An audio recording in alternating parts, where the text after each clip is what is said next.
Welcome to stage 18 of Misspoke, a cycling podcast going out during this period of the coronavirus pandemic. But of course you can listen to it any time you feel like it.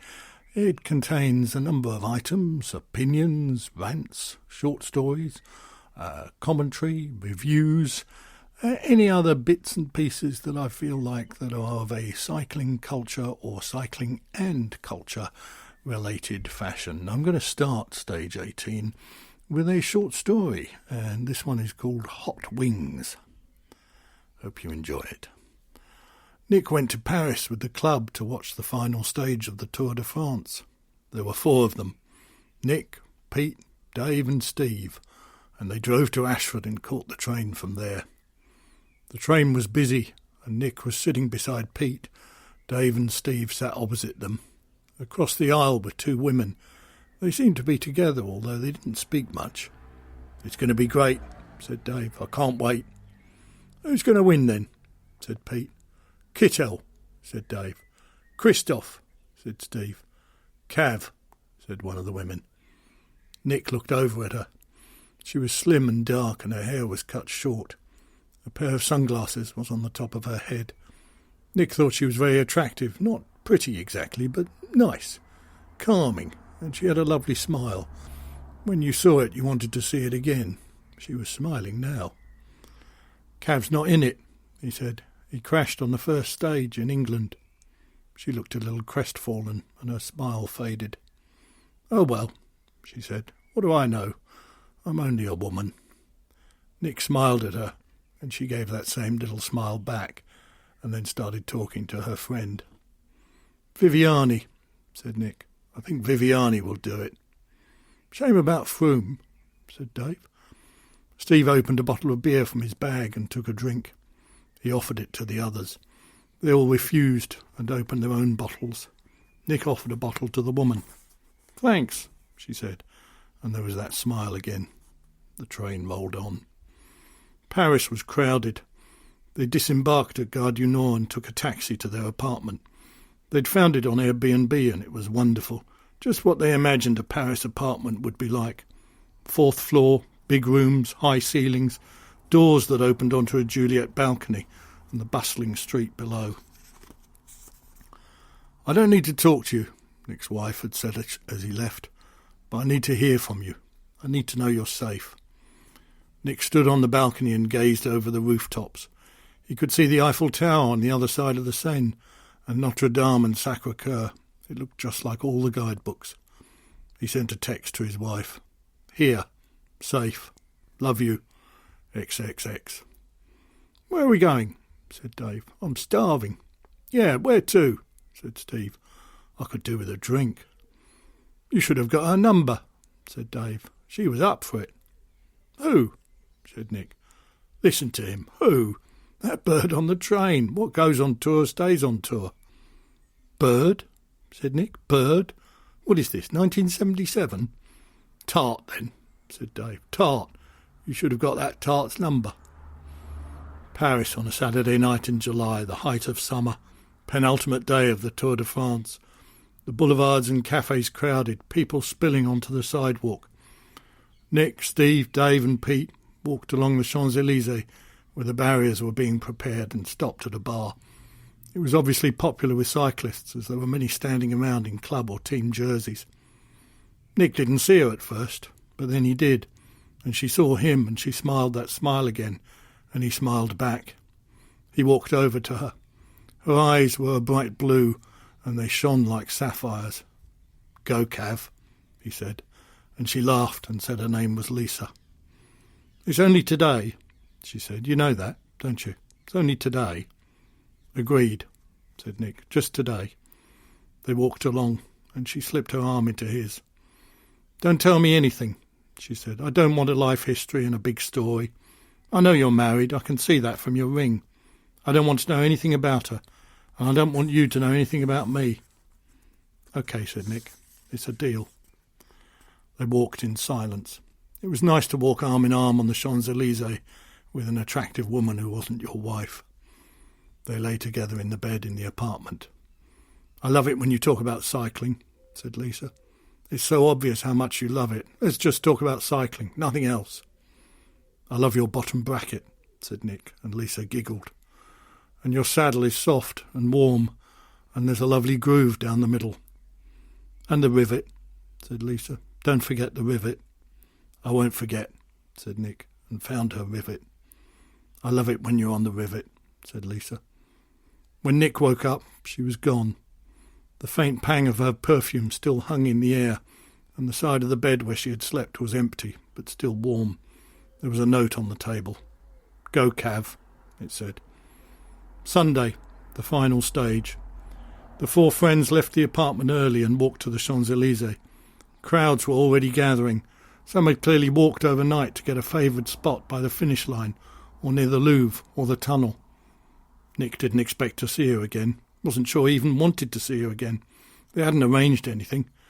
Nick had not been unfaithful before, but there was always a first time, and he was past that now. Maybe when you'd done it once it got easier, but he had no intention of finding out. He felt a shaft of guilt and thought of his wife and the children waiting at home. He pulled out his phone and texted his wife. Nice breakfast. Walking to Champs. Weather fine. Love you. XXX. It was so easy to deceive in a text. Too easy. He pressed send, and his little big lie disappeared into the ether. A little later his phone vibrated in his pocket. Love you too, XXX, it said. A moment later it vibrated again. Where are you? Lisa. It was Lisa. How had she got his number? He hadn't given it to her. She must have got it from his phone while he was asleep. He texted her back. I thought we had a deal. Just yesterday.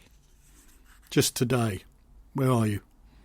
Champs-Élysées, he texted. Finish line. They went to a bar. Nick ordered a beer. Lisa asked for a Ricard.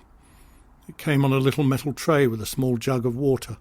She poured the water into the glass and the cloudy licorice essence wafted around the table. It was dark and cool in the bar. They sat in a booth at the back. You left while I was asleep, said Nick. I didn't think I was going to see you again. I know, said Lisa. I've been naughty. I'm sorry. Nick moved closer to her and moved his hand under the table. She closed her hand over his and put it between her legs. He began to stroke her slowly and rhythmically. She squeezed her legs together around him, and he felt her heat and her dampness. Her breathing grew quicker, and at the end, when it was done, she moved his hand away and leaned against him. I don't know why I'm doing this, she said. This isn't like me. I've never done this kind of thing before. Me neither, said Nick. But we're not hurting anyone. How can you say that? You are. You're married. And I've got a boyfriend. I'm sorry, I said no personal stuff.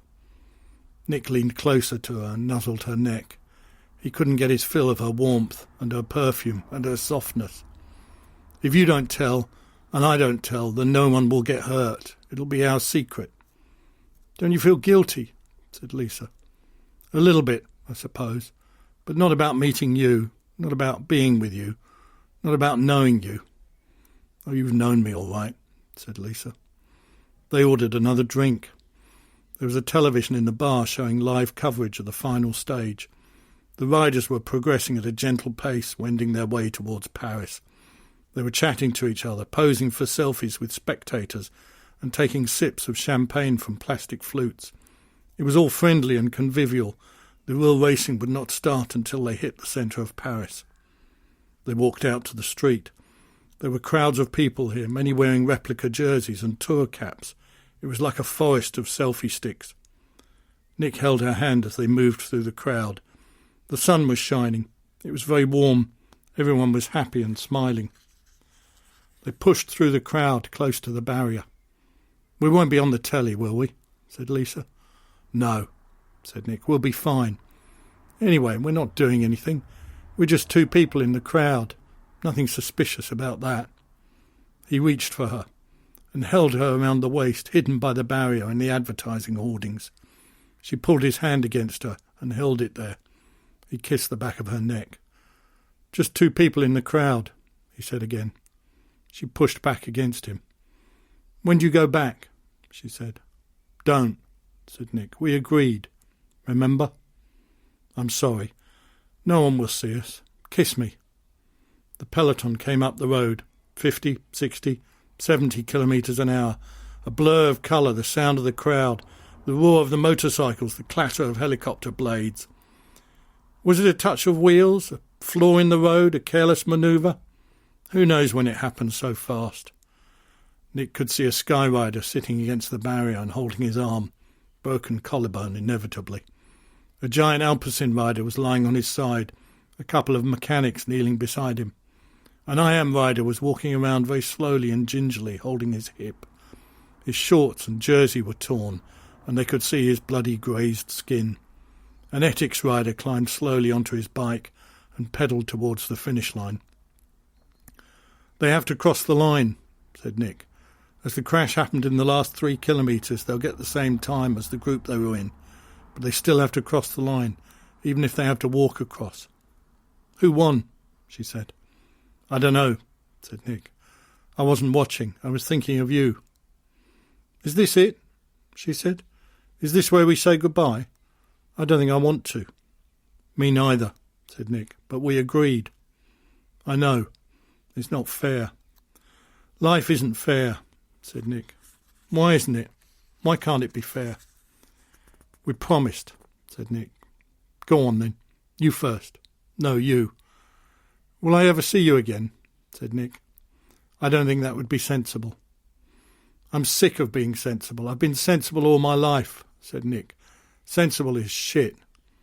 "I have to go," said Lisa. "I know." "I have to. Really, I do." "I know." "Kiss me, please." They stood beneath a tree with crowds rushing past, and Nick pushed her against the tree and kissed her long and hard on the mouth, and he wasn't sure if his tears were her tears. "Where will you go?" Lisa said. "Home, I suppose." "What do you mean?" "What? Home to your wife and kids?" "Don't," said Nick. "We agreed." "I know. Sorry, What?" "Nothing. I'm sorry. I'll miss you." "Don't," said Nick again. "I'll miss you too." "We agreed, didn't we?" "We did," said Nick. "Go, Cav," she whispered, and turned away from him and walked off into the crowd, and Nick watched her until he couldn't see her any more. "Where's she gone then?" said Pete later, as they sat on the train. "She's staying here a few more days," said Nick. "You going to see her again?" "Nah," said Nick. He looked out of the window at the country rushing by, carrying him away from a woman he'd loved for 2 days and back to the woman he'd loved for 30 years. "What goes on tour stays on tour," said Pete. "Nice bird." Nick walked in the house. His wife was in the kitchen. "Good trip?" she said. "It was great," said Nick. "Fab." "I saw you on the telly," she said. Nick swallowed hard and went to fill the kettle. She couldn't have. "Where was that?" he said, as lightly as he could, his back to her still. "Yesterday," she said. "It must have been a helicopter shot, looking down on the crowd. I saw your top and your cap. Anyway, I think it was you."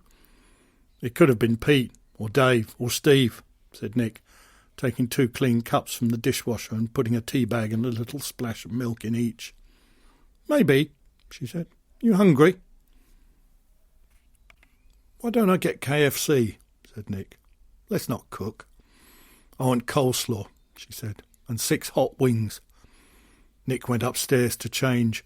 He checked his phone and deleted Lisa's texts and messages. It made sense to be careful. They sat and ate their chicken. The chips were a bit soft, and bits of the chicken fell off and were left behind in the bucket.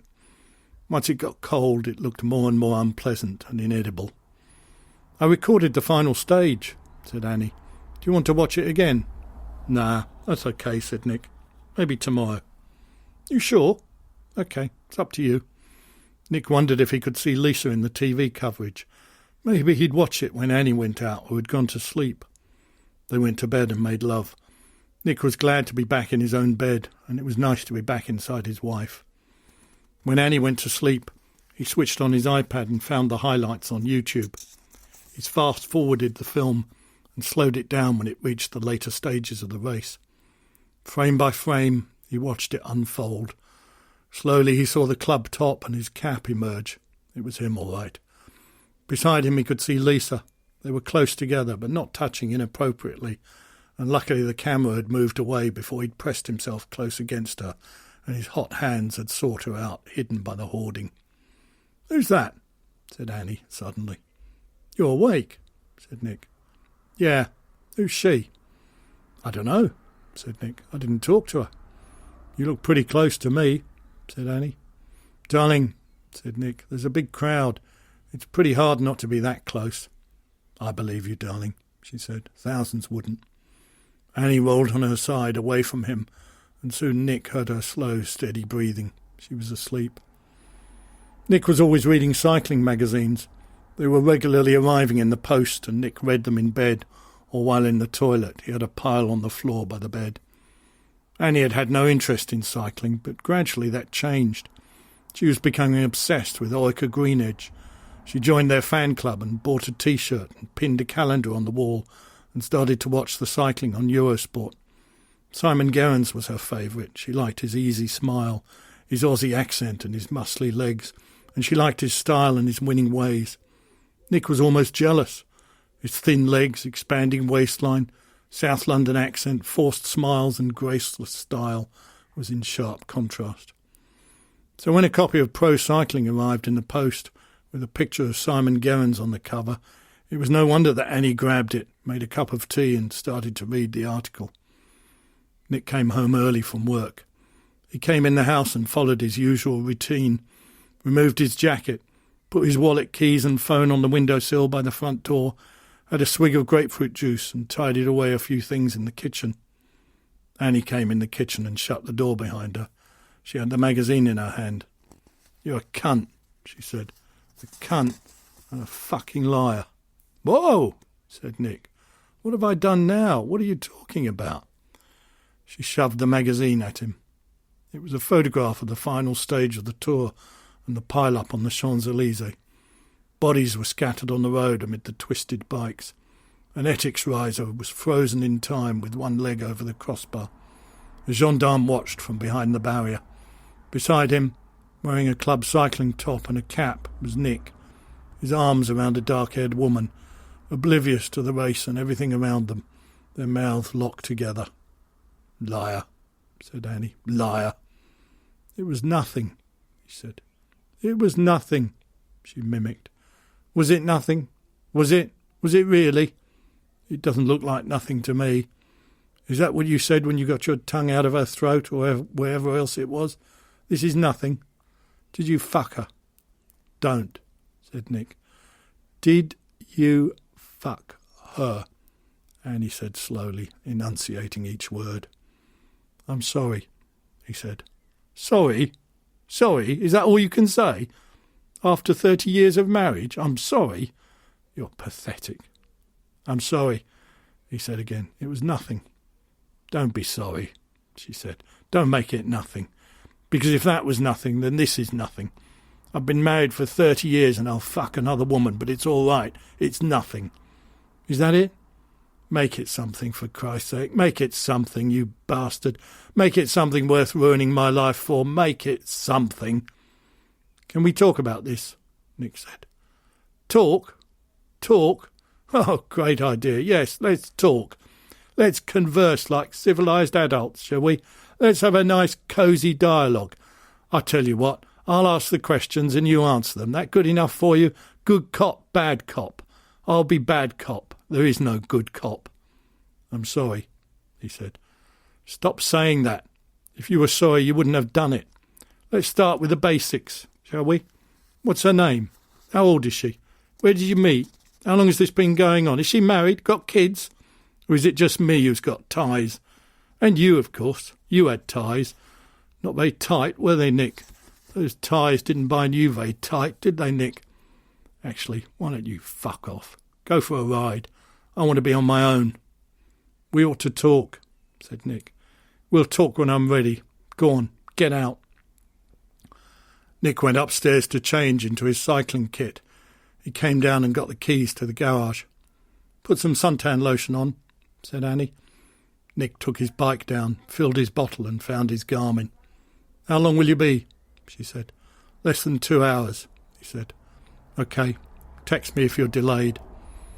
When he had gone, she went upstairs, found a suitcase and filled it with his clothes. She took the suitcase down and left it in the hall by the front door. Nick cycled up Lambs and then followed his usual route along the Pilgrim's Way, past Chevening, up Pole Hill and then down the A21 towards Bromley. It was a clear day and the weather was warm. He made good time, and you felt sure he would get a PB on this section. Annie was in the kitchen, looking out of the window and drinking a cup of tea. It had been more than 2 hours. Just this one time he could have texted to say he was running late. She was on her second cup of tea when the doorbell rang. She opened the door, but it wasn't Nick. 2 policewomen stood on the doorstep. And now to continue My Life in Bikes, my autobiographical memoir, and we've reached 2015 and a Canyon Endurace. My third Canyon was an endurance bike, the Endurace model. Again, it had the more relaxed geometry and a slightly higher head tube, and it came with a split seat post designed to flex when ridden over bumps so that vibrations were absorbed. Surprisingly, or not, it worked. For reasons lost in the mists of time, I went back to Campagnola, only this time it was the Chorus group set, their third tier below Super Record and Record. Again it was black with subtle blue highlights and the Canyon logo in blue. It was a very nice bike. I rode it on the Tour of Flanders and for the Paris-Roubaix Sportive. Nothing prepares you for the cobbles of Roubaix, and the Arenberg Trench is your first exposure to them on the 100-mile sportive route. They are brutal, nightmarish, horrific, frightening in equal measure. They can shake the dye out of your hair and the fillings out of your teeth. One feels the need to grip the bars tightly and try to steer a path through the ruts between the stones, but in fact it's counterintuitive. The way to ride is with your hands on the top of the bars, gripping firmly but loosely and letting the bike find its own way. No bike is going to smooth out that ride, but the Canyon was as good as any and better than most, and with 28mm tyres and that special seat post, the ride was doable, if not enjoyable, and passably comfortable. And now to continue with the next chapter in The Monument, a novella about the Bastogne sportive. And if you like to read my stories as opposed to listening to them, you can find them all on Amazon. Just search for my name, Julian Hutchings, and you can buy to your heart's content. Anyway, we've now reached chapter 15 of The Monument. The house seemed empty and cold. Neither of them felt like going out to a restaurant, so they sat on the sofa, eating crisps and drinking beer, and watched the rest of the pro race on Eurosport. Jakob Fuglsang launched an attack on the final climb and raced to a solo victory after Julien Alaphilippe ran out of steam on the climb of La Roche-au-Faucon. They continued to sit on the sofa as evening fell, and the damp weather, the drizzly rain and the heavy clouds lay over them like their mood. "There's no need to tell her. What goes on tour stays on tour," he said, opening a bottle of wine. "Which bit?" said Eric. "Jordan. All the smuggling. Anyway, we haven't done any smuggling, not that we know of. I'll tell her about the giant, though. Distraction technique, they call it." "How many bikes you got?" said Eric. "One less now. Let's see, 5. No, 6, if you count the Brompton." "It's a bike, isn't it?" 6. "Not really, not a road bike, not a roadie's bike like the others." "Does she know?" "What, how many bikes I've got?" "Probably not." "Won't she get suspicious if you leave with a bike and come home without one?" "I'll tell her it was stolen, which it was." "Was it? I wonder." "Eh?" "Maybe it's all part of the plan. I mean, we've only got Bob's word for it that our 2 floozies aren't part of their gang." "Floozies?" He seemed surprised, though, didn't he? "He's acting," said Eric. "Villains act all the time. They have to." "Since when did you become an expert?" said Clovis. "Oh, you know, misspent youth and all that." "Pray tell." "Bit of this, bit of that, bit of shoplifting, petty theft, you know, we've all done it." "Have we? I don't think I have." "I'm going to bed," said Eric. Clovis sat up late in the darkened room with the heavy darkness outside and had 3 glasses of Baileys and then went to bed and slept like a baby. When he awoke in the morning, there were 2 bikes on the roof of the stonking red Mazda and a note on the doormat. "Stick to the plan," it said. Chapter 16. "There are 2 bikes on the car," said Clovis, when Eric emerged into the kitchen in his boxer shorts and a grubby, baggy T-shirt. "And where did you get that T-shirt? It's filthy." "Primark." "What sort of bikes? Nice ones?" "I don't believe you." "Steel, if you must know. A Pearson and a Dawes." "Pearson, eh? Always fancied a Pearson. What colour?" "Never mind about the colour. They're not ours, you know. They're probably filled with contraband. Blue." "Nice colour. How do you know?" "How do I know what colour they are? I looked out of the fucking window and there's a note." "Stick to the plan," said Eric. "What do you think it means?" "Have you not woken up yet? I assume it means stick to the plan. What do you think it means?" Okay, ease off. Is there any coffee?" "In the jar. Kettle's just boiled." Eric made a cup of coffee and sat on the kitchen chair as he drank. "I could do with a fag," he said. "I thought you didn't smoke." "I don't. It's a... don't say it. Expression. How do you know they're filled with contraband?" "I don't. But I assume the flower pot men aren't paying us 10 grand to deliver 2 decent but not overly expensive, relatively new touring bikes back to dear old Blighty." "Fair point. Should we look?" "In the bikes? No. We need to pack and get a move on. It's a long drive." "I'll have a shower and a shit. Not in that order. I've already packed. Let's get it over with." Clovis did the washing up, tidied up the kitchen and swept the floor and then vacuum cleaned the living room. He took the rubbish bag out to the bins and separated the recycling into the relevant containers. Then he got dressed and finished packing and put his bag in the boot of the car. Eric came out, scrubbed and combed, and they drove off. "Bye, Liege," said Clovis. "Hope to see you again. I got to say," he said. "What?" "Jordan. She may have been a hooker, but you couldn't tell." "How do you tell?" "Oh, you know, misspent youth and all that." And he smiled to himself. "I know what you mean," said Eric. "Chrissy was pretty cool too, and hot. Oh well, we need a bit of excitement at our age. We're running out of time." "We're not that old." "Maybe, but I think opportunities for pulling hot birds will be getting fewer and further between." "You can say that again." "I think opportunities—" "Shut up, Eric," said Clovis. "Wake me at the tunnel," said Eric, and settled back into his seat and closed his eyes. The stonking red Mazda cruised silently and smoothly through the Belgian countryside until they hit the outskirts of Brussels, where the traffic was heavier but still moving, and quicker when they joined the ring road. Clovis pulled into the service station to get some petrol. "You need a piss?" he said to Eric, nudging his arm and waking him up. Eric woke up and stretched and climbed out of the car and stood there for a few moments watching the cars rushing past on the motorway.